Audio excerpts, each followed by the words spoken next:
In the previous lecture, we have seen how to run Docker containers on a single host. What if you have a complicated system which consists of tons of containers and therefore can't fit into a single host? How can you scale Docker for large applications? Here is where Docker Swarm comes in handy. Docker Swarm is a tool that clusters many Docker engines and schedules containers. When you run the container through Docker Swarm, Swarm decides which host to run the container based on your scheduling methods. Let's take a look at how Docker Swarm works. I got some remote hosts in the cloud, and Docker daemons are running on those hosts. The Swarm Manager will be connected each and every Docker daemon based on your discovery method. So now the Swarm Manager knows the status of all the nodes in your cluster. When you decide to run a container, the Swarm Manager decides where the container runs. You just need to point your Docker client to the Swarm Manager instead of each and every Docker daemon. Basically, Docker Swarm can group multiple hosts into a cluster and distribute Docker containers among these hosts. So the workload is divided by the nodes in the swarm, and this is transparent to the end users. In this way, it outsources the manual scheduling workload from the client to the Swarm Manager. It is also possible to point multiple Docker clients to the same Docker Swarm Manager, so that multiple users can share the same Swarm cluster. In this and next lectures, we'll be looking into how to run our Docker app containers on multiple hosts through Docker Swarm. Before we start playing with Docker Swarm, we need to set up some environment variables. First of all, let's set the DigitalOcean access token environment variable so that we don't need to type the lengthy token each time we create a new VM on DigitalOcean. The next environment variable we want to set is the DigitalOcean private networking.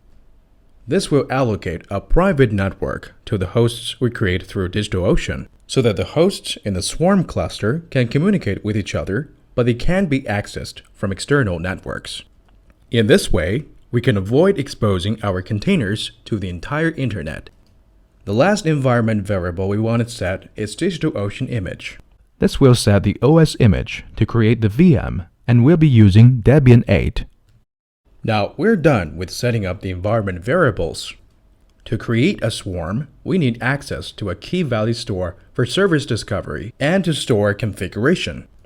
Service discovery is a key component of most distributed systems and service-oriented architectures. In the context of Docker Swarm, service discovery is about how the Swarm Manager keeps track of the state of all the nodes in the cluster. One way to solve this problem is to use a key value store to save the cluster configuration. All the nodes in the cluster would register themselves with a key value store, so the Swarm Manager can discover all the nodes through the key value store. Swarm supports several distributed key value store, such as Consul and Zookeeper. In this course, we'll be using Consul. In the next few lectures, we'll provision a multi-host Swarm cluster and deploy our Docker app on the Swarm cluster. The procedures we're going to follow are: Step 1. Provision a Consul machine and run Consul server on top of it as a key value store for service discovery. Step 2. Provision a Docker Swarm master node. Step 3. Provision a Docker Swarm slave node. Step 4. Define the overlay network to support multi-host networking. Step 5. Deploy our Docker app services on the Swarm cluster via Docker Compose. Let's start by creating a host for running Consul alone. It would not be a part of the Swarm. Just name the host Consul. This Consul service will be used by Swarm to bootstrap and communicate the shared state of the cluster across nodes. When it's finished, take a look at the output of the iconfig command, which displays the configuration of the network interfaces on the created instance. Docker machine SSH command will run a command on a machine using SSH. The output should look something like this. As you see, Docker has created its usual bridge network, Docker 0. And there is a network interface Eth0, which allows inbound and outbound access to the entire internet. And another network interface Eth1, which allows private networking between hosts in the same data center. We'll use this Eth1 network interface so that we won't expose our key value store to the entire internet. This is what we referred as the private networking previously. You can verify this private and public IP address setting by pinging the IP address from your local box. First, let's try to ping the public IP. What this command does is that it will print out the network interface of eth0. Grab the line, which contains the IP address. Remove all other texts, so that the IP address is the only thing left. Then, it tries to ping the eth0 IP address from our local host. As you see, there's no problem for us to access the public IP from our local box. What if we try to ping the private IP? See, we're blocked from accessing this private IP. So the consul service has a private IP to connect to other hosts in the same data center, and we'll use this private IP address to bootstrap our cluster. Let's go ahead and save the private IP into an environment variable, so we don't have to type the full command each time we want to use it. Just name the environment variable kv_IP. Next, we connect our Docker client to this newly created host. Then run the consul image there to start the key value store service.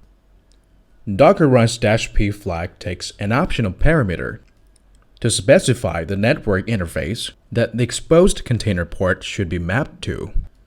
And we want to map the port only to our private networking interface mentioned above instead of the public one, so that only hosts in the same data center can access it.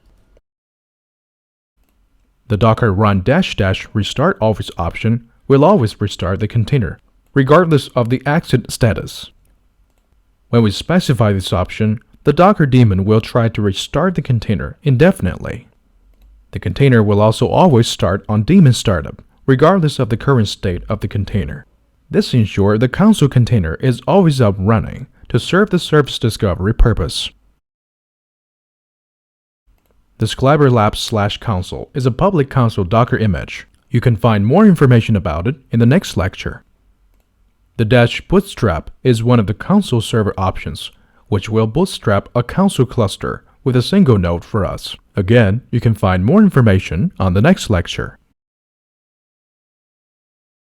Now, we get our consul service up running. That's it for this lecture. In the next lecture, we'll see how to actually start up our swarm cluster utilizing the consul service for service discovery.